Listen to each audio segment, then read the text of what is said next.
অভিনেতা বিক্রমের গাড়ি দুর্ঘটনায় নামী মডেল সোনিকার মৃত্যু তদন্তে এবার ঘোড়া ছুটছে।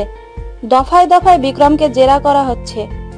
যে কোনো মুহূর্তে গ্রেপ্তার হতে পারেন বিক্রম। টান টান তদন্ত প্রক্রিয়ার মধ্য দিয়ে স্থানীয় গণমাধ্যমের সামনে মুখ খুলছেন একের পর এক টলিউড তারকারা। বিক্রম সোনিকাকে নিয়ে এবার কলম ধরলেন টলি নায়িকা রচনা বন্দ্যোপাধ্যায়। বিক্রমকে আমি খুবই ভালো মতোই চিনি। ওর সঙ্গে আমার অনেকবারই কথা হয়েছে।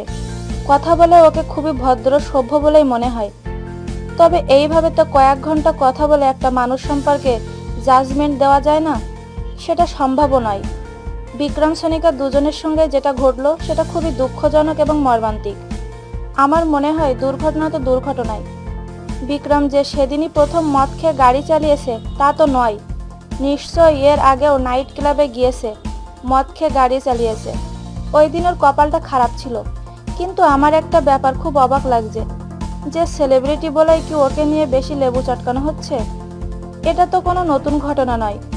প্রতিদিনই কিছু মানুষ নাইট ক্লাবে যায়, সেখান থেকে মদ খেয়ে গাড়ি চালিয়ে বাড়ি ফেরে। এর আগেও এরকম অনেক দুর্ঘটনা ঘটেছে, বাইপাসের ধারে তো প্রায় হচ্ছে। তার মানে কিন্তু এটা নয় যে আমি বিক্রমের মদ খেয়ে গাড়ি চালানোটাকে সাপোর্ট করছি। আমার এই কথাগুলো পড়ে হয়তো মনে হতে পারে যে আমি হয়তো বিক্রমের পক্ষে কথা বলছি, কিন্তু আমি কারোর পক্ষে বা বিপক্ষে কথা বলছি না। তদন্তে যদি প্রমাণিত হয় যে বিক্রম দোষী, তাহলে ও শাস্তি পাবে। তদন্তে যদি প্রমাণিত হয় যে বিক্রম দোষী, তাহলে ও শাস্তি পাবে। সেটা আইনের ওপরে আপনাদের ছেড়ে দেওয়া উচিত। তবে সেই সঙ্গে আমার এটাও মনে হয়, শুধু একা বিক্রম নয়, সোনিকাও ড্রিঙ্ক করেছিল।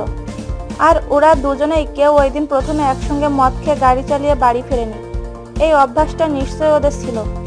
সোনিকা মারা গেছে বলে হয়তো ওকে নিয়ে কোনো কথা হচ্ছে না, কিন্তু সেদিনের ঘটনার জন্য যদি ওরও কিছুটা রেসপন্সিবিলিটি আছে। সে যাই হোক, সেদিন দুজনের ভাগ্য খুবই খারাপ ছিল। তাছাড়া বিক্রম এবং সোনিকা প্রায়ই মদ খেয়ে ড্রাইভ করতো। ড্রাইভ করা তাদের শখ ছিল। আমাদের এই ভিডিওটি যদি আপনাদের ভালো লেগে থাকে তাহলে প্লিজ সাবস্ক্রাইব করুন, লাইক, কমেন্ট এবং শেয়ার করতে ভুলবেন না।